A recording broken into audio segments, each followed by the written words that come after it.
Thank you, Chief Bass. And George has always done an excellent job for the city and for the men that work with him and under him, along with the rest of his staff, Assistant Chief Brown, and just very blessed to have an excellent crew of firefighters, and we're thankful for that. At this time, I'd like to take just a moment and recognize a few people. I want to start, we're going to have a ribbon here we're going to cut, and Miss Lois Flowers did this ribbon for us, and as she always participates in everything we do, and we want to thank her.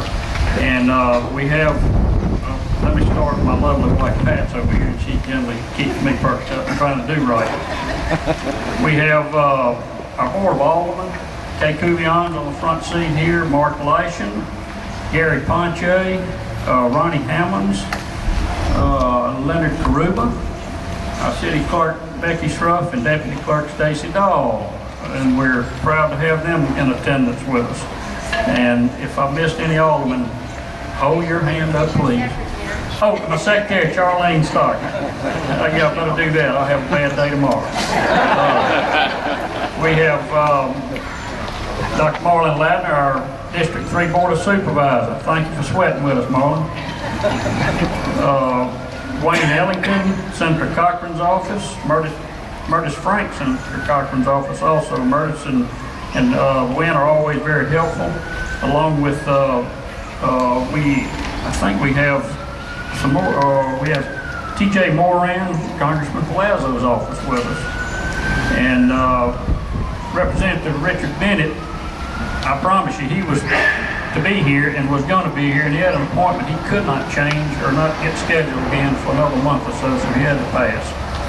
And we have Chris Fields, he was mentioned already, we appreciate Chris. Rupert Lacey, our Civil Defense Director, is in attendance for Harrison County. Clyde Scott, and Jason, y'all going to speak on FEMA, right? Okay. I want to thank, I believe that's it. If I missed you, I apologize. Thank you.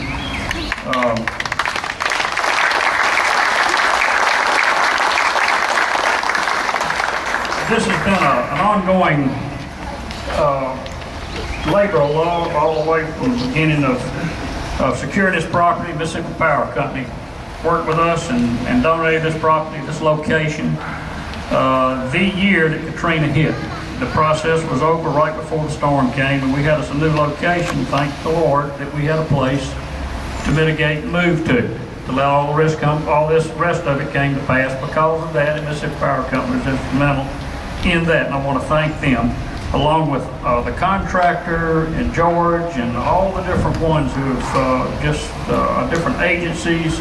We've had Pat Cotrette at MDA, John Mabry and Lee Youngblood couldn't be with us today, but they've held our hand and moved us along the whole way. And Randy Walker's been so helpful to us through FEMA. There's just been many, many helpful people. Mike Womack, he's going to talk. We're going to let him say a couple things.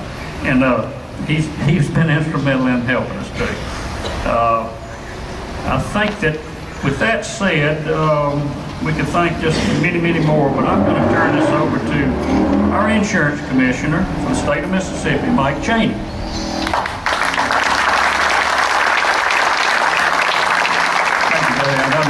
Microphone with a motorcycle crash out. I'm going to be very brief, but during 2005, when Katrina hit, I happened to be in the state senate as chair of the education committee.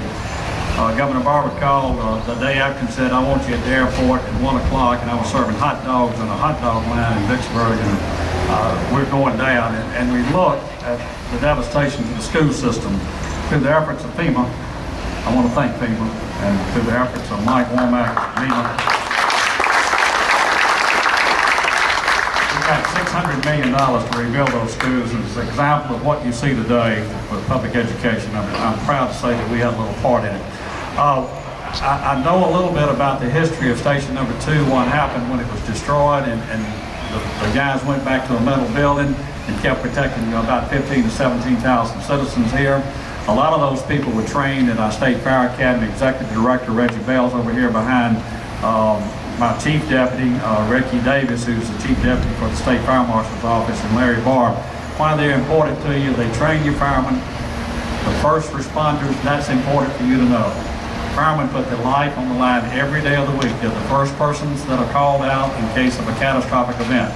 This facility is a 361 facility. I hope one of y'all are going to talk about it because time doesn't allow. But it would not be here if it were not for these aldermen on the front row and behind us. Mayor Billy Skelly, my friend, who I happened to see 3 days after Katrina, and he looked horrible then. Still looks horrible for that. His wife said that sometimes. Thank you. You're my friend.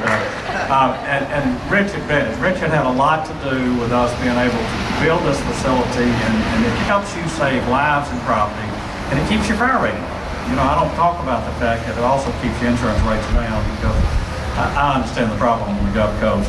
You will see some announcements in the next couple of days that will mean a lot to you on fire protection. We've signed an agreement with Florida and the state of Hawaii. You asking why Hawaii? But to be certain that we continue to get funds from the surplus lines companies. One of the first local agreements between states that's ever been signed, and I was the first signee and signatory to it. It means about $10 million plus to the wind pool. It keeps rates down. $28 million totally to the state of Mississippi. It's pretty big money to us. It means a lot to what we do. I thank you for taking the time out to be here today. This is what life's about. It's about family. It's about protecting family. It's about making a difference in the quality of life of the people that come after us. For these little guys on the front row, this is what it's about. Thank you for being out here, and thank you for all you do for us. Thank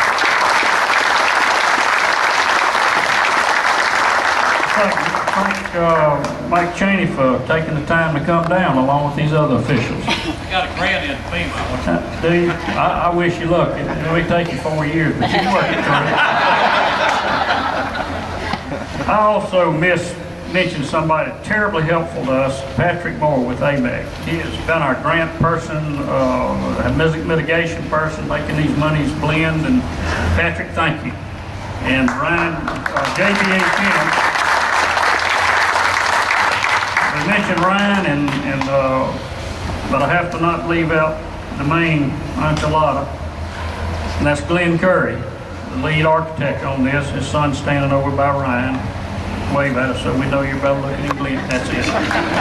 Okay, but I didn't want to fail to mention them. They were just terribly instrumental in getting this done. And now I'll move on. I'm sure you're ready. We have Clyde Scott and John LeBrun.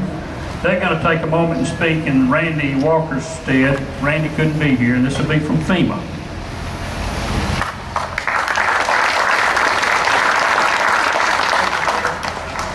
I'm not much of a substitute for Randy Walker, but Randy is up in North Alabama working another disaster, and you know how he's pretty busy with these things. FEMA is absolutely delighted to be a part of this recovery effort, and hopefully with each one of these projects is completed, we have new memories now that we can replace some of the hurt and some of the bad memories. We can replace them with these new facilities, and life goes on. FEMA wants to make sure that we thank Mayor Skelly and Chief Bass for the leadership that they have shown through all of this from day one. The utter devastation all the way up to the completion of some of these recovery projects. And we appreciate what you guys have done to lead these groups. We also want to talk about a little bit about our team between us and MEMA. And we want to appreciate MEMA and their team for a lot of the legwork that they do that makes our job successful. Not going to say a whole lot more than we're delighted to be a part of this. We're delighted to have the opportunity to come out and join with you as your community recovers. John LeBrun is chief of our mitigation section, And John's going to say a few words because this is not only a fire station, but it's also a 361 shelter. John?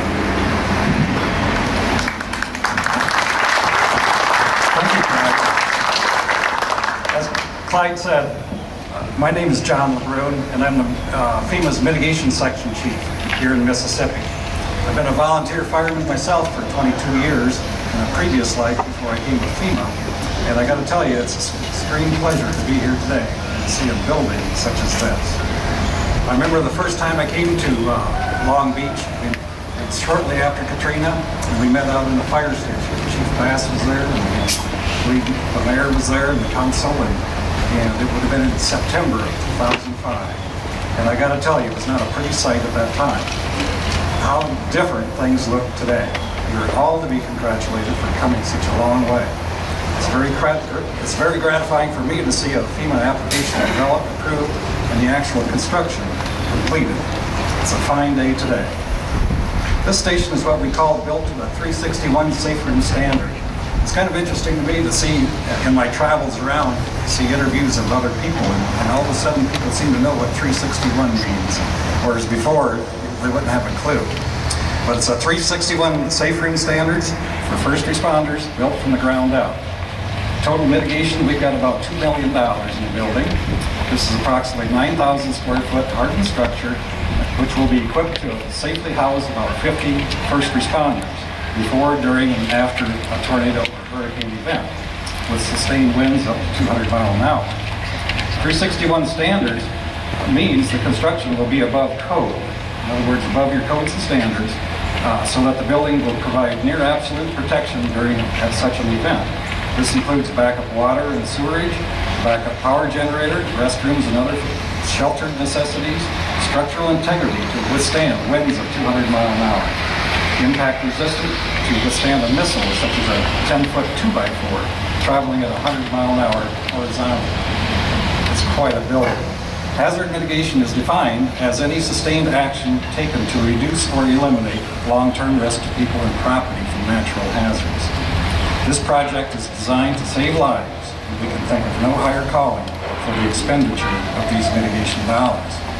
We salute the officials of Long Beach and the state of Mississippi for having the vision to plan and implement this project, and we thank you for allowing us to be your partner.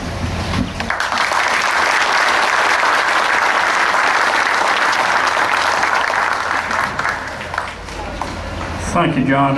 We appreciate your comments, but more than that, we appreciate y'all's work way back in the beginning to get us cranked, see that this could happen, and we appreciate it. Okay, we have Ryan. Are you planning on? You want to say anything? Y'all want Ryan to say something? Oh, y'all hot? Okay, we're going by JBHM now. I guess next will be Reverend Rod Dixon Rishel. Benedict. Oh, did I skip Mike? I get a 70. I messed up. Mr. Womack, our director of FEMA.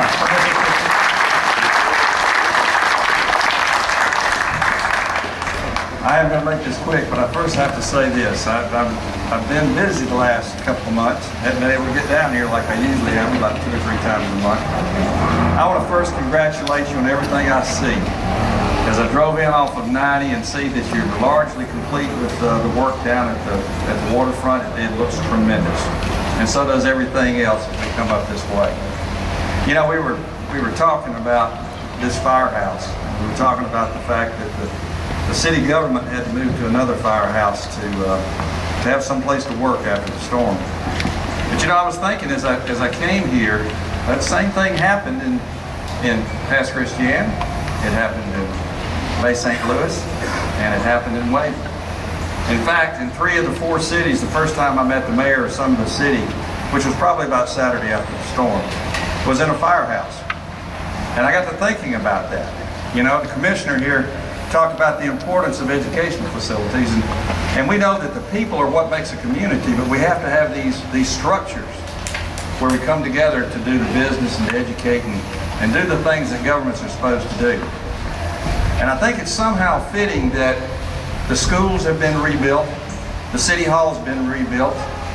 The other public structures have been rebuilt. The churches have been rebuilt or repaired. And the last major building is now finished is this beautiful structure. And this is part of, I think, the vision of this community, but also of the governor.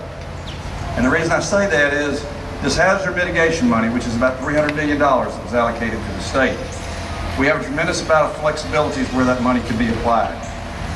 And I briefed the governor on the options, and he said one of the things he wanted to do was make sure that these communities were safer after the next storm. And I will tell you, this is one of about a half a dozen first responder shelters that are along the Mississippi Gulf Coast.